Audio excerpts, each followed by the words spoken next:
कृपा करें। तुम राधा राधा हर समय उच्चारण करो, जो पद में लिखा है वो हृदय में आ जाए। बात समझना है, जिस समय हृदय में बात आ जाएगी तो हमारे आंखों से आंसू आएंगे और ये आएगा, प्रभु क्या मुझ नीच मुझ पतित को जैसे आपने औरों को पावन किया है, क्या मुझे पावन करोगे। पर इसका भाव तभी माना जाएगा जब हर समय भगवान का सुमिरन होगा, हर समय भगवान का चिंतन होगा। बहुत अच्छे भाव है, ये तो पद है, किसी का रचना है, किसी की लिखी हुई है, पर हम इस पद को तभी मानेंगे जब हर समय हमारे अंदर दैन्यता हो और भगवान का मधुर मधुर स्मरण हो। तो पक्का देखो, हम विषयों की तरफ जाएंगे तो हमारी दुर्गति होगी। खुली बात समझ लो, भगवान ने खुला छूट दे दी, और हम भगवान का भजन करेंगे, हमसे कुछ गलतियां हो रही तो क्षमा हो जाएगा और हमारी सदगति होगी। भगवान का भजन करने वाले की दुर्गति हो नहीं सकती, हम प्रार्थना करें या ना करें। खुली बात समझ लो, यदि हम गलत करेंगे और प्रार्थना करेंगे तो भगवान नहीं सुनेंगे। अगर हम सही चलेंगे तो प्रार्थना नहीं करेंगे तो भी भगवान हमारी जिम्मेवारी ले लेंगे। हमारी बात समझ लो, हम बहुत प्रार्थना भगवान से करें और मनमानी आचरण करें, कभी भगवान नहीं सुनेंगे हमारी प्रार्थना। हम बिल्कुल भगवान से प्रार्थना न करें और सही आचरण से चलें तो भगवान हमें प्यार देंगे, दुलार देंगे, अपने आप देंगे। हमारी बात समझ लो, अगर हम भगवान की आज्ञा का पालन नहीं करेंगे और हम खूब प्रार्थना करते रहे, वो कपटपूर्ण प्रार्थना होगी। असली प्रार्थना ये है कि जो हमारे शास्त्र कह रहे हैं, भगवान कह रहे हैं, हम गलत नहीं करेंगे, हम अपने शरीर से अपवित्र आचरण नहीं करेंगे, पाप आचरण नहीं करेंगे, किसी को दुख नहीं देंगे, किसी से छल कपट नहीं करेंगे। प्रार्थना करो ना करो, अपने आप भगवान की कृपा आपको प्राप्त होगी।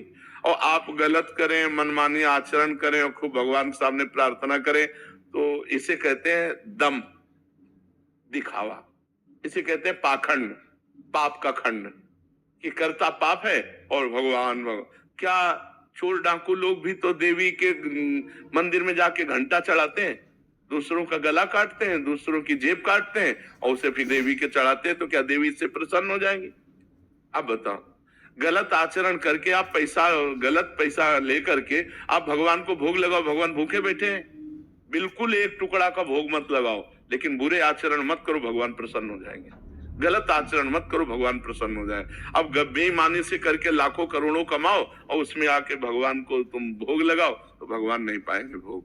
भगवान भूखे नहीं मरते, वो जगत को दान करने वाले हैं, विश्व का भरण पोषण करने वाले हैं। वो केवल तुम्हारे भाव देखते हैं, तो भाव तो पहले गलत करे आए हो, तुम बेईमानी के द्वारा रुपया कमा के लाए हो और उसे भगवान को भोग कभी नहीं चाहते।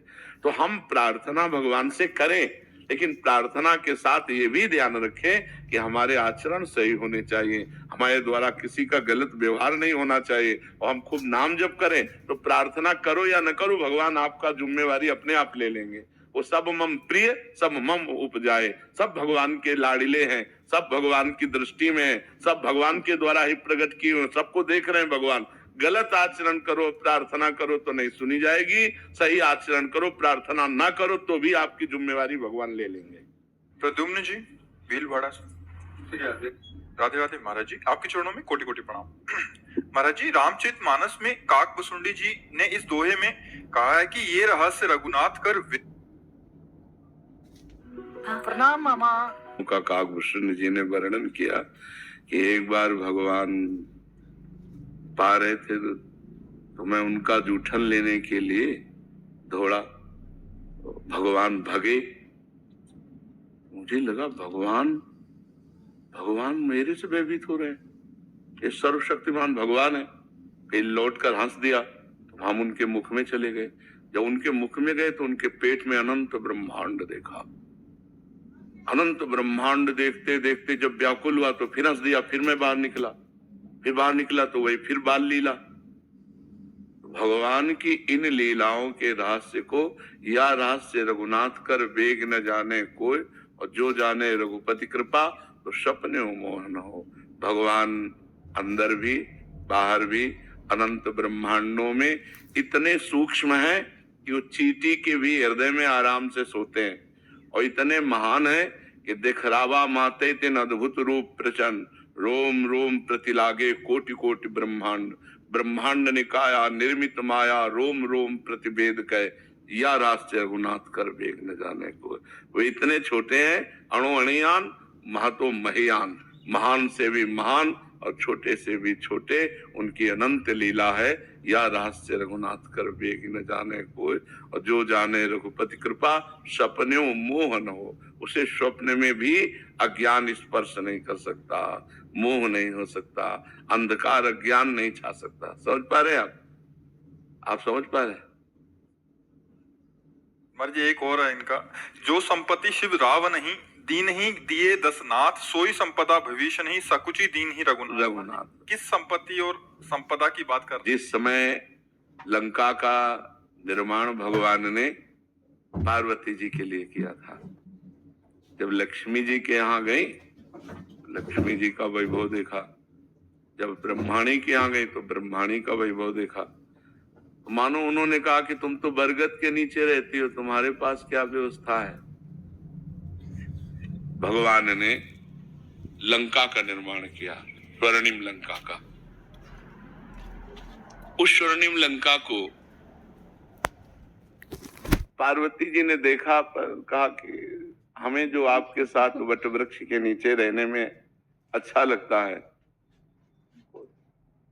रावण ने भगवान शिव को प्रसन्न करने के लिए कई बार अपने सर काट करके उनके चरणों में अर्पित किए, तो भगवान ने वो स्वर्ण की लंका रावण को प्रदान कर दी। बिना सर काटे केवल सर झुका देने मात्र से विभीषण जी के शरणागति होने पर भगवान ने बहुत सकुच पूर्वक दिया।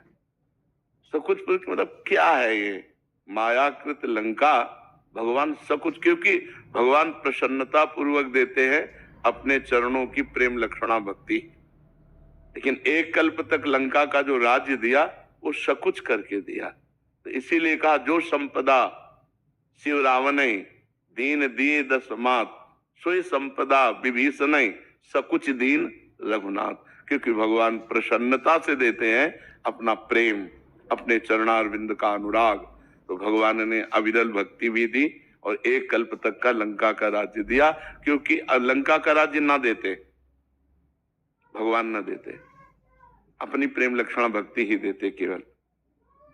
लेकिन उर कछु प्रथम वासना रही, विभीषण जी कह रहे हैं।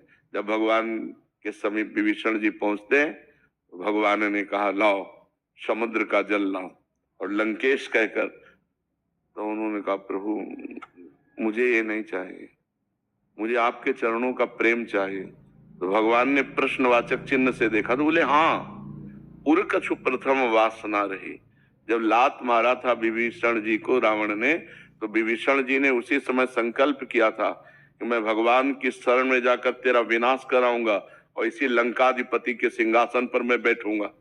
तो उर कछु प्रथम वासना रही, प्रभु पद प्रीति सरित शोभहि। अब आपके चरणों का दर्शन किया तो आपके चरणों की प्रेम सरिता में मेरी वासना बह गई। प्रभु भगवान ने कहा नहीं, जो प्रथम वासना रही पहले उसको लो, और जो अविरल भक्ति की बात है वो भी तुम्हें प्रदान करते हैं। तो बात समझ में आई आपके? विष्णु दास जी दिल्ली से। राधे राधे महाराज जी। महाराज जी जैसे बताया जाता है कि भक्ति करने के लिए भक्तों के सानिध्य चाहिए, वैसे ही महाराज जी अगर त्रुटिवश हमसे भक्तों की निंदा का अपराध हो जाए तो उस अपराध को कैसे? हाँ, उन्हीं भक्त से विनय करो जिनसे हो गया है, और भगवान से विनय करो। इसे भगवान नहीं क्षमा करते, भक्त ही क्षमा करते हैं। क्योंकि जब दुर्वासा जी के द्वारा अम्बरीश जी का अपराध बन गया तो भगवान शंकर के पास कैलाश में गए, टिकने नहीं दिया। ब्रह्मा जी के पास गए तो उनका नहीं, तुमने हरिदास का अपमान किया, इसलिए भगवान हरि ही तुम्हें क्षमा कर सकते हैं। वो हरि की शरण में गए तो हरि ने भी नहीं क्षमा किया। भगवान ने कहा अहम भक्त पराधीनो अस्वतंत्र एव द्विज, मैं अस्वतंत्र हूँ, परम स्वतंत्र। भगवान क्या कह रहे हैं? इस समय मैं परतंत्र हूँ, मैं स्वतंत्र नहीं हूँ। अहम भक्त पराधीनो, मैं भक्त के अधीन हूँ। ये सुदर्शन चक्र मेरा है, पर मेरे कहने से शांत नहीं होगा।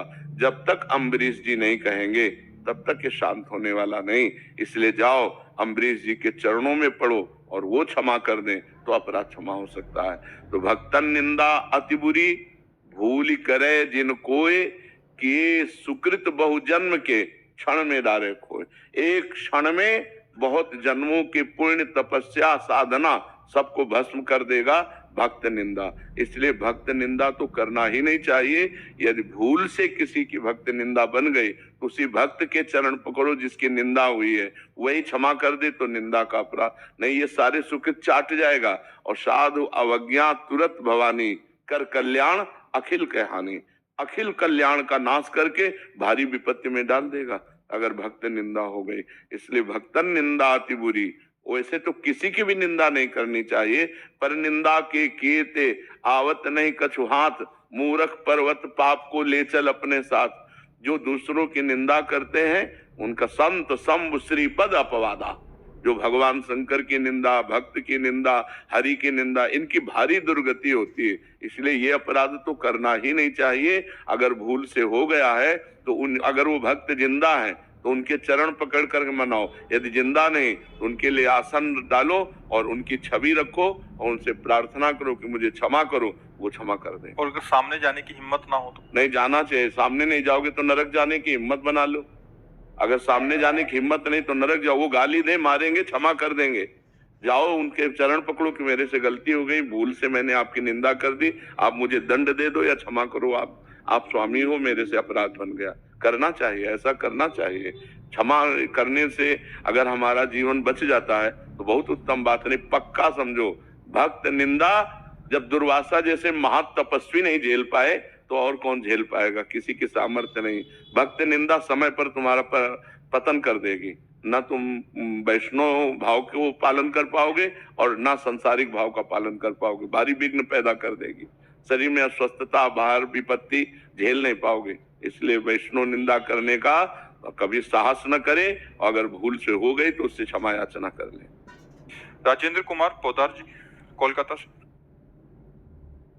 राधे राधे महाराज जी। महाराज जी, पिछले 2.5 साल से मैं आपके द्वारा दिए गए प्रवचन का श्रवण करता हूँ। YouTube के माध्यम से एकांतिक वार्तालाप सभी कार्यक्रमों में सम्मिलित होता हूँ। मन से निरंतर नाम जब भी अधिक से अधिक करने का प्रयास कर रहा हूँ। पिछले कुछ दिनों से मन महाराज जी भयभीत सा है, क्योंकि श्री सेवक वाणी के 9वें प्रकरण श्री हित अकृपा जब प्रकरण पढ़ा तो महाराज जी उसमें महसूस हुआ कि मतलब जो लक्षण इसमें वर्णन किए हैं वो सारे के सारे मेरे अंदर हैं महाराज जी। अब लगने लगा है कि अहंकारी हूँ, दम्भी हूँ। पहले लगता था कि आनंद रस की वृद्धि हो रही है, अब हृदय पवित्र हो रहा है।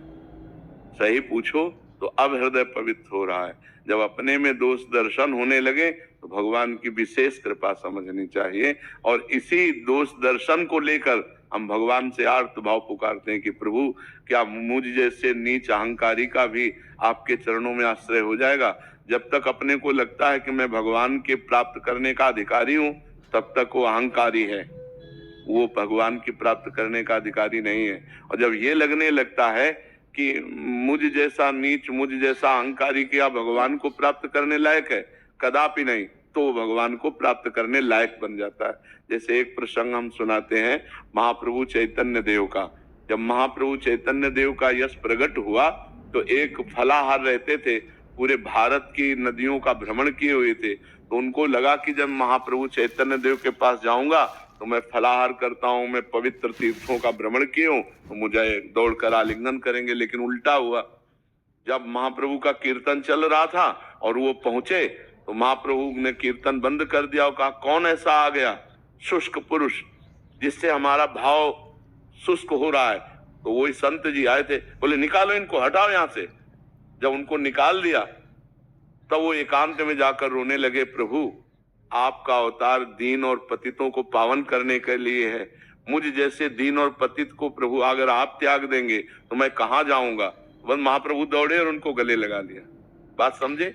जब अहंकार था कि मैं फलाहारी और तीर्थयाटन करने वाला हूं तो तिरस्कार करके उस अहंकार को दूर किया, क्योंकि महापुरुष के पास जाने से जीव का कल्याण निश्चित होना चाहिए। और जब उनको ये आया कि मैं पतित, मैं नीच, मैं अधम, तो महाप्रभु ने गले से लगा लिया। तो ऐसे ही हमारे अंदर जब ये वास्तविक बात आता है, वास्तविक हम देखते हैं कि ओहो मेरे अंदर तो अहंकार है, मेरे अंदर तो ये दोष है, तो हम भगवान की विशेष कृपा के पात्र बन जाते हैं। क्योंकि हमारे अंदर ये दैन्यता आ जाती है कि मैं किसी योग्य नहीं हूँ, और जिसको ये अहंकार आ जाता है मैं योग्य हूँ, वो वास्तविक भगवान के योग्य नहीं। और जिसको ये आ जाता है मैं पतित हूँ, मैं नीच हूँ, तो बात फिर बन जाती है। तो आप सही पूछो तो आपके भजन की बात बन रही है, यही आपको रुलाएगी, यही बात आपको रुलाएगी। आपको एकांत में बैठकर भगवान के सामने रोना आएगा कि प्रभु क्या मुझ जैसे अहंकारी को भी आपके चरणों में शरण मिल सकेगी? प्रभु क्या मुझ जैसे पतित दीनहीन को भी आप कृपा करेंगे? प्रभु आप स्वीकार। अब आ गई, भक्ति का रंग आ गया। तो ये सही है, गलत नहीं है, ये आपके ऊपर भगवान की कृपा है। आप अपने साधन भजन को और बढ़ाइए। यही जब और आ जाती है ना तो रोना शुरू हो जाता है। कभी कभी क्या प्रतिकूलताएं होती है ना, तो मैं फिर प्रवचन निकाल के सुनने लग जाता हूँ या फिर जोर जोर से नाम लेने लग जाता जी। हूँ। तो क्या घर में लोग बोलते हैं कि तुम पागल हो गया क्या? जो हाँ नहीं, घर वालों की तो बात डाले तो ये बहुत अच्छी दवा है जो आप कर रहे हो, बहुत अच्छे चल रहे हो आप, कोई त्रुटि नहीं है साधना में, बिल्कुल करेक्ट आप चल रहे हो। आप ऐसे चलते रहिए, और लोग घर के या बाहर के पागल कहें या बुद्धिमान कहें, उससे हमें क्या फर्क पड़ता है। नितिन शर्मा जी मेरठ से। राधे राधे।